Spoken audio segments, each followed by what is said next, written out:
Anda masih menyaksikan Net Jawa Timur.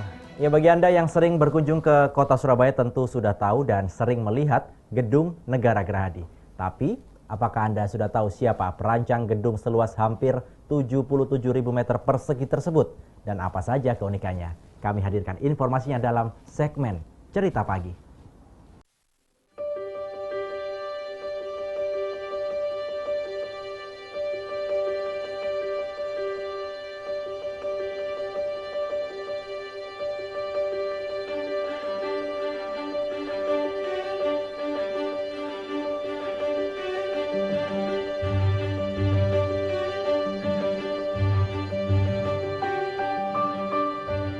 Cerita pagiku hari ini tentang kemegahan Gedung Gerahadi Surabaya.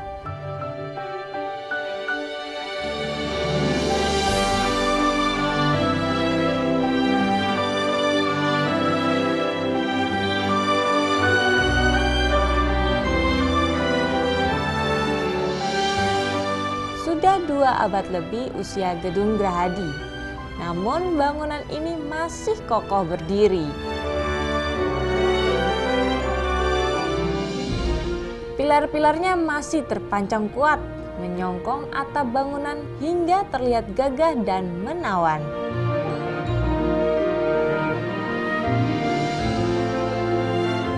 Gedung dengan arsitektur bergaya imperial ini dibangun di masa pemerintahan Dirk van Hogendorp, seorang penguasa tunggal di zaman penjajahan Belanda.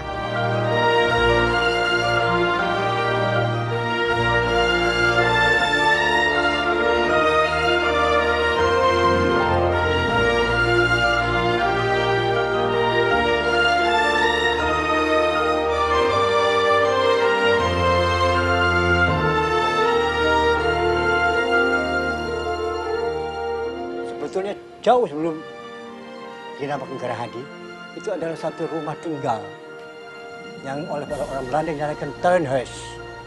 Tuinhuis itu adalah pekarangan, garden, dan huis rumah. Jadi rumah tinggal di dalam satu pekarangan dan luas sekali waktu itu ya. Dan itu adalah tuinhuis. Di dalam pemerintahan Van Daendels dibangunlah Gerahadi itu yang namanya tuinhuis untuk satu penguasa yang sungguh terkenal zaman dulu, Dirk van Hogendorp. Tidak lama kemudian Van Hogendorp, Dirk itu jatuh dalam satu masalah besar. Katakan sekarang korupsi lah gitu ya, sudah ada. Sehingga dia dipanggil oleh Daendels dan dia dikirim ke Batavia untuk menghadap kepada penguasa gubernur jenderal. Jadi bukan gubernur jenderal di Jakarta, Batavia. Sehingga itu rumah menjadi bukan kosong, ditempati oleh residen sampai ya tahun 42. 42 itu Jepang masuk, ditempati oleh Jepang gubernur sampai 45 revolusi ditempati oleh kita.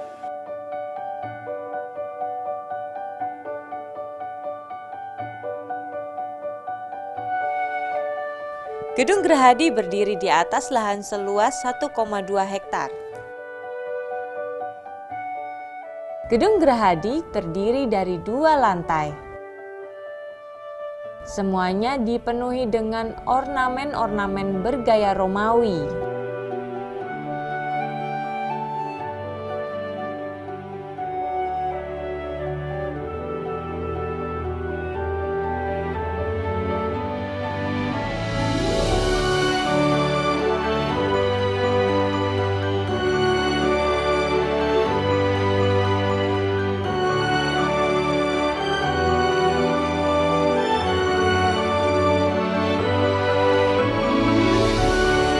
Pintu utama menghadap ke selatan atau ke arah jalan raya.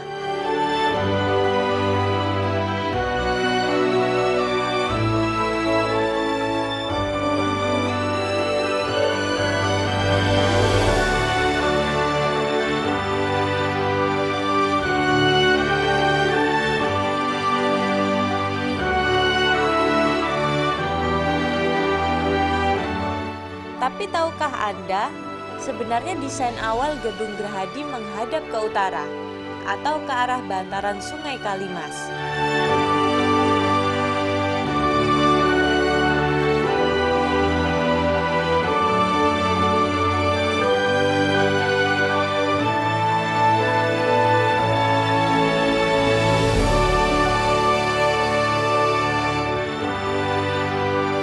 Kemegahan Gedung Gerahadi tak lepas dari tangan arsiteknya.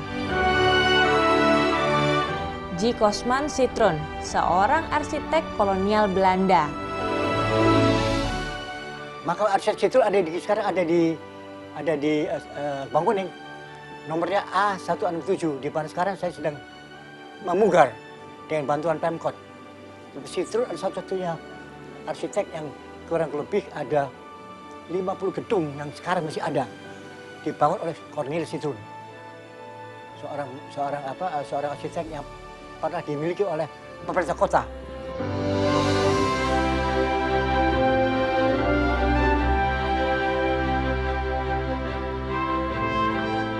Gedung Gerahadi awalnya adalah sebuah rumah kebun untuk peristirahatan pejabat Belanda. Namun gedung seluas hampir 77.000 meter persegi ini sekarang difungsikan sebagai kantor Gubernur Jawa Timur.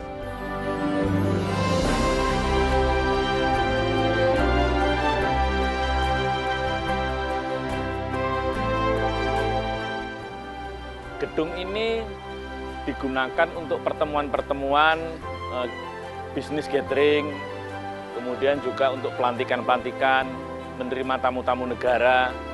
Perawatan yang paling utama adalah menghindarkan bangunan ini dari jamur. Dari jamur, kemudian kalau ada sesuatu yang agak meragukan ya segera dilakukan pembenahan. Karena memang gedung tua ini dibangun tanpa menggunakan kerangka besi. Dia hanya dari penataan batu-batu bata, kemudian dia diperkuat dengan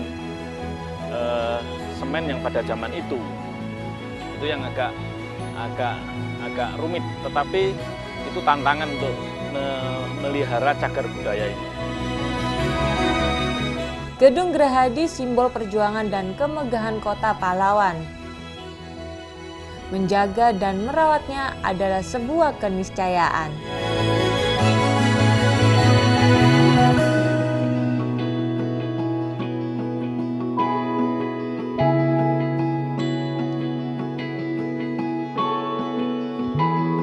Inilah cerita pagiku tentang kemegahan Gedung Gerahadi Surabaya.